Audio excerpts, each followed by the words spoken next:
Hay una idea que ha perdurado durante siglos sin ser puesta a prueba. Se infiltra en la infancia, se consolida en la cultura y se disfraza de verdad absoluta antes de que nadie tenga la oportunidad de analizarla con calma. La existencia de Dios suele presentarse como algo obvio, pero rara vez como algo verificable. Y es precisamente en este punto que la narrativa empieza a resquebrajarse. Porque cuando el ruido religioso se silencia y solo queda el sentido común, lo que parecía sólido empieza a deformarse. Desde muy joven casi nadie descubre a Dios mediante su propia investigación. La creencia viene prefabricada, heredada, enseñada, reforzada por la repetición y el miedo. Pocas personas se detienen a preguntarse por qué creen lo que creen y aún menos se molestan en exigir el mismo nivel de evidencia que exigirían para cualquier otra afirmación extraordinaria. Este vídeo propone algo simple pero inquietante. Contemplar la idea de Dios sin filtros emocionales, sin tradición y sin concesiones especiales. Si algo existe verdaderamente y desea ser conocido, se manifiesta con claridad. La gravedad no exige fe. El fuego no requiere devoción. La realidad no se esconde tras libros antiguos, ni exige una creencia ciega. Todo lo real se puede experimentar, comprobar y observar. Sin embargo, el ser más poderoso jamás imaginado permanece invisible, silencioso e inaccesible, exigiendo fe precisamente donde debería haber evidencia. Cuando alguien hace una afirmación grandilocuente, la carga de la prueba es inevitable. Si alguien dijera que posee una criatura imposible en su casa, nadie aceptaría la historia sin verificación. Pero cuando la afirmación involucra la divinidad, esta lógica básica se suspende. La fe se considera una virtud cuando en la práctica funciona como un atajo para evitar admitir la ausencia de pruebas. La propuesta aquí es directa y diferente a todo lo que se suele escuchar. No atacar a la gente, no ridiculizar las creencias ni sustituir la fe por otra ideología. La propuesta es usar solo lo que todos poseen, independientemente de su religión o cultura, el sentido común. Y cuando se aplica honestamente, surgen ciertas preguntas que rara vez se responden satisfactoriamente. Un detalle aparentemente simple desmonta la idea de una verdad divina universal, el lugar de nacimiento. Los niños no eligen a sus dioses. Absorben la religión dominante que los rodea, al igual que el idioma y las costumbres. Un nacimiento en Oriente Medio tiende al Islam, en Europa al cristianismo, en la India al hinduismo. Esta distribución no sigue revelaciones universales, sino límites geográficos. Si existiera un único Dios verdadero interesado en ser humanidad, sería lógico esperar un acceso igualitario a la misma verdad, independientemente de la ubicación. Sin embargo, lo que vemos es un mapa de creencias contradictorias, todas reclamando exclusividad, todas afirmando poseer la revelación final. Esto no apunta a un descubrimiento divino, sino a una construcción cultural. La defensa más común es que Dios se revela de diferentes maneras a distintos pueblos, pero esta explicación crea más problemas de los que resuelve. Un ser perfecto y omnipotente no necesitaría fragmentar su mensaje hasta el punto de generar confusión, guerras y siglos de disputa. La multiplicidad de versiones no sugiere profundidad divina, sino autoría humana. Cuando las creencias entran en conflicto directo, alguien se equivoca. Y cuando todas dependen de la posibilidad de nacer para ser aceptadas como verdad, la conclusión más simple es que ninguna de ellas se descubrió como un hecho, solo se heredó como tradición. El sentido común rara vez falla al identificar patrones y este patrón es demasiado claro para ignorarlo. Antes de continuar, deja un simple comentario a continuación. La verdad no debería depender de dónde nací. Las religiones describen a Dios como perfecto, amoroso y todopoderoso.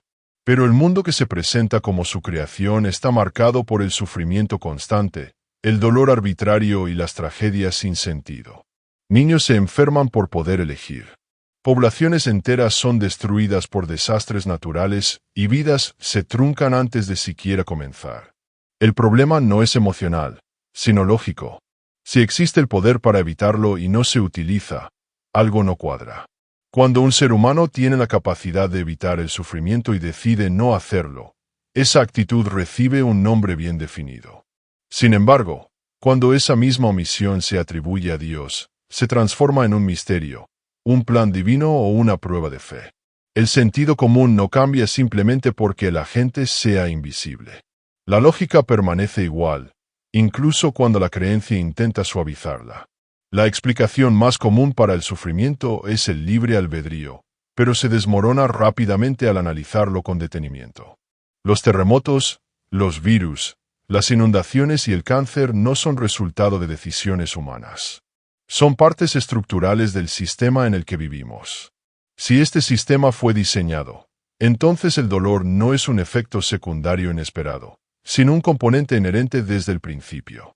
Decir que todo forma parte de un plan mayor es simplemente sustituir una respuesta difícil por una frase cómoda. Una explicación incomprensible, comprobable o cuestionable, no aclara nada. Simplemente cierra el debate antes de siquiera empezar. El sentido común lo capta de inmediato, porque los planes que nunca se comprenden tampoco se pueden evaluar. La pregunta inevitable comienza a formarse. Si tal mundo fue creado intencionalmente, ¿el problema reside en la creación o en el creador? Y esta pregunta llevada a su conclusión conduce por caminos que la mayoría de las narrativas religiosas evitan explorar. Otro pilar clásico de esta creencia es la idea de que la complejidad del universo exige un creador consciente. Dicen que la vida parece demasiado sofisticada como para haber surgido accidentalmente, pero esta afirmación se deriva de una comprensión errónea de cómo surge realmente la complejidad en la naturaleza. La evolución no es un caos aleatorio, es un proceso gradual, comprobable y observable, guiado por la selección natural a lo largo de miles de millones de años.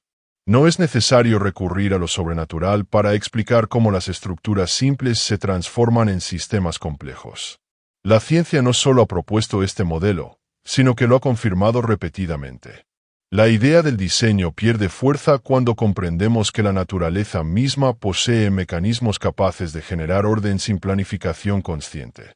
Sin embargo, la creación divina se presenta a menudo como la solución definitiva.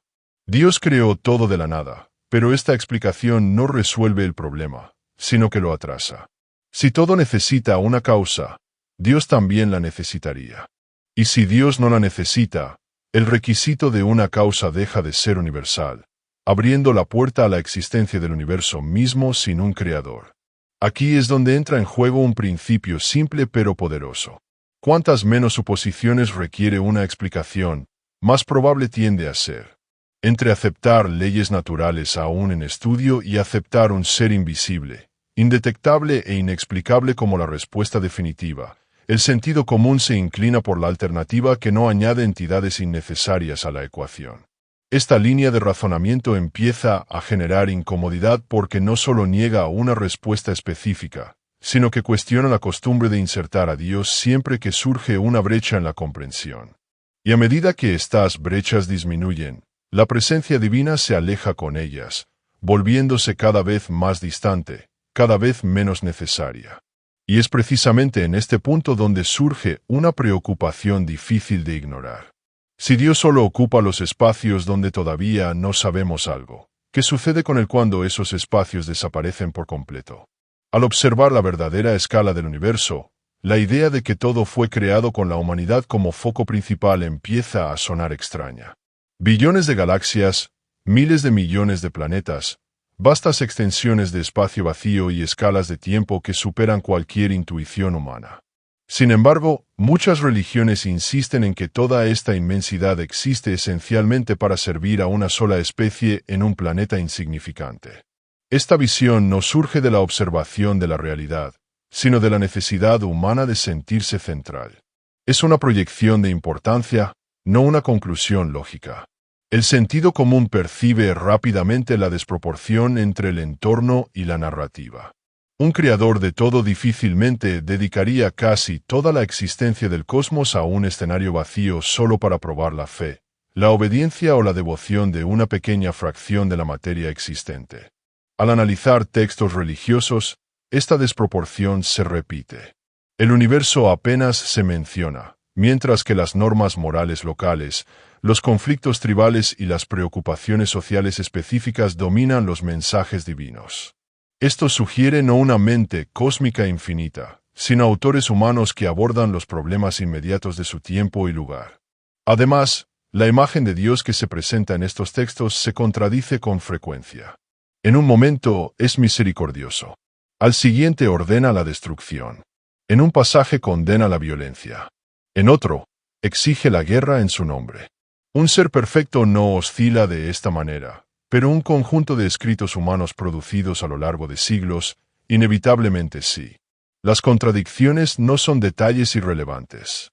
Son señales claras de múltiples voces, diferentes contextos e intereses distintos. El sentido común no exige perfección absoluta, pero reconoce la inconsistencia cuando se acumula demasiado como para ignorarla. A lo largo de la historia, los dioses siempre han habitado los límites del conocimiento humano. Los pueblos antiguos situaban a sus deidades en la cima de las montañas, porque esas alturas parecían inalcanzables. Al conquistar las montañas, los dioses se trasladaron al cielo. Al explorar el cielo, fueron empujados más allá del espacio, más allá del tiempo, más allá de la comprensión. El patrón es evidente. A medida que avanza el conocimiento, el espacio reservado para lo divino retrocede. No porque lo divino se revele de nuevas maneras, sino porque las explicaciones naturales ocupan los territorios antes dominados por el misterio. El escondite cambia, pero la lógica sigue siendo la misma. Siempre que una pregunta amenaza la creencia, la respuesta se desplaza a un lugar donde no puede verificarse. Este movimiento no es señal de profundidad, sino de evasión. El sentido común lo reconoce como lo haría en cualquier otro contexto. Aquello que nunca se puede encontrar, comprobar ni observar se comporta exactamente como algo inexistente. Esta dinámica se asemeja a un juego desigual donde un bando redefine las reglas cada vez que está a punto de perder. No hay un punto final, solo un aplazamiento. Y cuanto más se les escapa la explicación, menos convincente resulta. En esta etapa de reflexión, una pregunta comienza a inquietarnos silenciosamente. Si Dios está siempre allí donde no podemos verlo, ni medirlo, ni confirmarlo, ¿en qué momento esta ausencia deja de ser un misterio y se convierte simplemente en ausencia? Los milagros se presentan a menudo como prueba definitiva de la intervención divina en el mundo. Relatos de curaciones, visiones y sucesos extraordinarios abarcan siglos y alimentan la fe de millones de personas. Sin embargo, cuando estos relatos se analizan incluso bajo criterios mínimamente rigurosos, algo destaca. Ninguno resiste una verificación controlada. No existe un solo milagro documentado que haya ocurrido bajo observación científica fiable. Si los milagros fueran reales y frecuentes, los hospitales serían los primeros lugares en demostrarlo. Pabellones vacíos, estadísticas dispares, tasas de recuperación inexplicablemente más altas entre los grupos religiosos. Pero nada de eso ocurre. Las personas religiosas se enferman, sufren y mueren en la misma proporción que cualquier otra persona. En momentos críticos, la fe puede ofrecer consuelo emocional, pero la solución práctica siempre proviene de la medicina, la tecnología y el conocimiento humano. Lo mismo aplica a la oración. Miles de millones de peticiones se hacen a diario, pero sus efectos nunca trascienden el ámbito subjetivo. Cuando algo funciona, se atribuye la causa a la oración. Cuando sale mal, el resultado se reinterpreta como voluntad divina. Este sistema nunca falla porque fue creado para no fallar jamás. Cualquier resultado confirma la creencia y eso no es evidencia, es sesgo. Estudios han intentado medir la eficacia de la oración intercesora comparando a quienes reciben oraciones con quienes no. Los resultados son consistentes, no hay diferencia significativa. Cuando algo no produce efectos medibles, repetibles o predecibles, el sentido común concluye que no existe un mecanismo real en funcionamiento. La pregunta que queda no es porque la gente cree en milagros, sino porque estas supuestas intervenciones desaparecen precisamente cuando se observan con atención. Y esta coincidencia, por inquietante que sea, siempre apunta en la misma dirección. El cielo y el infierno constituyen uno de los pilares más eficaces de la estructura religiosa. Una promesa infinita de recompensa para quienes obedecen y un castigo eterno para quienes cuestionan. Pero cuando esta lógica se analiza fuera de su contexto emocional, se revela profundamente problemática. Castigar errores finitos con sufrimiento infinito no encaja en ningún concepto razonable de justicia. Una moral basada en el miedo no es moral, es condicionamiento. Si alguien actúa correctamente solo por miedo al castigo, no es ético, solo obediente. El sentido común reconoce que el valor moral de una acción reside en la intención y la comprensión del impacto causado, no en la amenaza que le impide. Además, la idea del castigo eterno por la duda sincera revela un sistema que prioriza la sumisión sobre la verdad. Cuestionar se convierte en pecado, mientras que creer sin pruebas se convierte en virtud. Un ser verdaderamente justo no recompensaría la ceguera intelectual, ni castigaría la honestidad intelectual. Curiosamente, esta lógica refleja las estructuras de control humano mucho más que cualquier noción elevada de justicia. Las autoridades terrenales siempre han recurrido a recompensas y castigos extremos para mantener el poder. La similitud no es casual, es un reflejo directo del origen de estas ideas. Y cuando esta estructura empieza a desmoronarse, surge una pregunta difícil de ignorar. Si se elimina el miedo al infierno, ¿qué sustenta realmente estas creencias? Y aún más importante, ¿qué queda de la moralidad cuando ya no depende de la amenaza del castigo eterno? Uno de los últimos remanentes de la creencia religiosa es la idea de que sin Dios no habría moralidad. Pero esta afirmación no resiste un análisis honesto. Mucho antes de cualquier mandamiento escrito, los seres humanos ya cooperaban, se cuidaban mutuamente y castigaban las conductas perjudiciales para el grupo. Esto no surgió de la revelación divina, sino de la necesidad de supervivencia. Las especies sociales prosperan cuando desarrollan empatía y normas de convivencia. La moral religiosa en la práctica no crea valores, los codifica y los rodea de castigos extremos. El problema surge cuando el comportamiento ético deja de ser una elección consciente y se convierte en el resultado del miedo. Evitar el mal simplemente para escapar del castigo no es virtud, sino instinto de supervivencia. El sentido común entiende que la verdadera bondad existe cuando nadie nos observa. Además, si la moral dependiera exclusivamente de Dios, debería ser inmutable.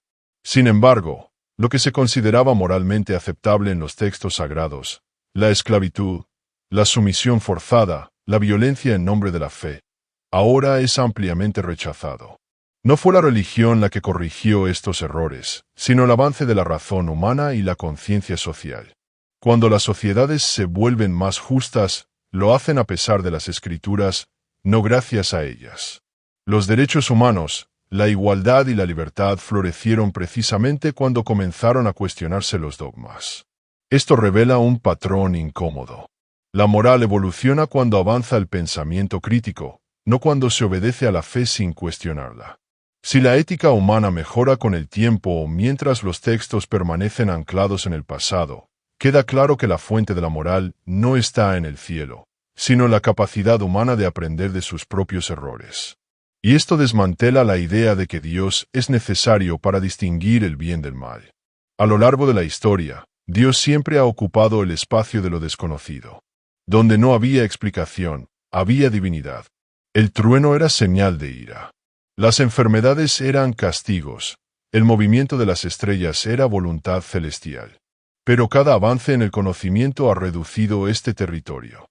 Hoy sabemos cómo funciona el clima, cómo se enferma el cuerpo y cómo evoluciona el universo. Ninguna de estas respuestas requirió intervención divina.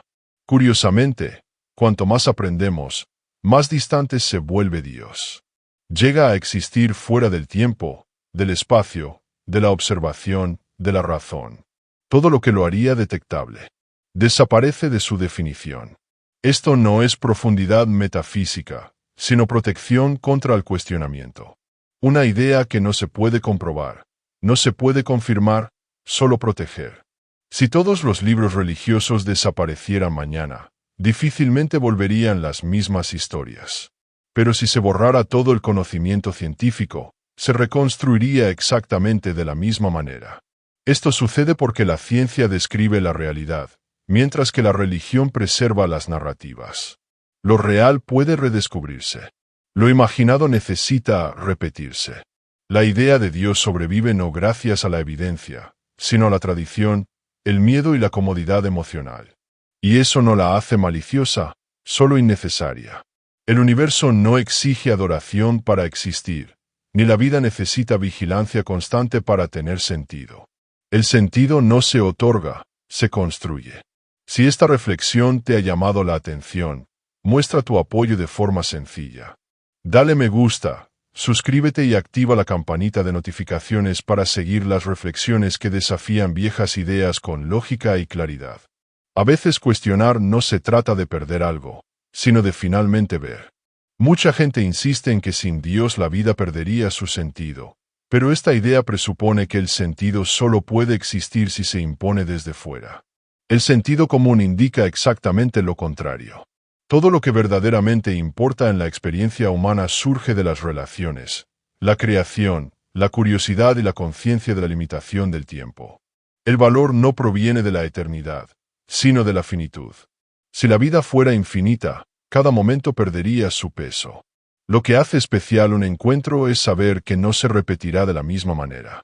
Lo que da sentido a una elección es comprender que excluye otras posibilidades. La noción de propósito cobra fuerza precisamente porque el tiempo es escaso, no porque sea eterno. La religión suele representar la muerte como un castigo o un paso necesario hacia una recompensa posterior, pero la naturaleza nunca ha tratado el fin como un castigo. Todo nace, se transforma y termina. Este ciclo no es cruel, es funcional. Los sistemas que no terminan colapsan. La eternidad, lejos de ser un regalo, sería un agotamiento continuo. Cuando se explota el miedo a la muerte, la promesa de salvación se convierte en una herramienta poderosa. Pero observar la realidad con honestidad revela algo más simple. No necesitamos amenazas ni recompensas para actuar con bondad, curiosidad o responsabilidad. Estas actitudes surgen de la empatía y la conciencia compartida, no de mandatos sobrenaturales. Al eliminar a Dios de la ecuación, nada esencial desaparece. Lo que se desvanece es la dependencia de respuestas prefabricadas. Lo que emerge en su lugar es la libertad de construir significado a partir de lo real, lo observable y lo humano.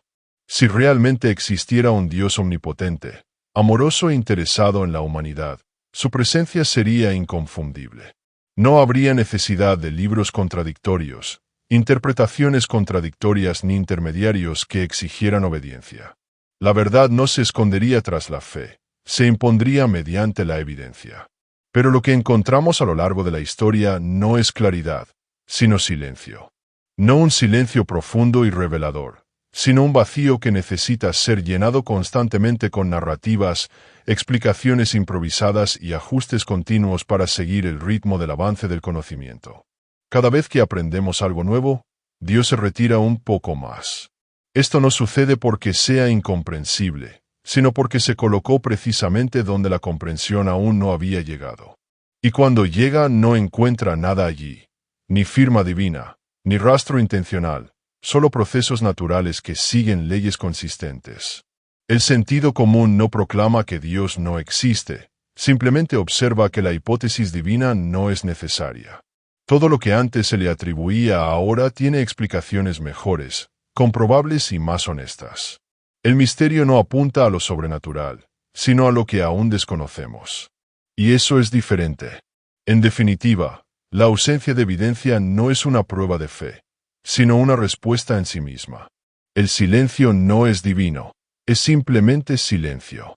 Y cuando uno acepta esto, no pierde el mundo, al contrario, se vuelve más claro, más real e infinitamente más interesante.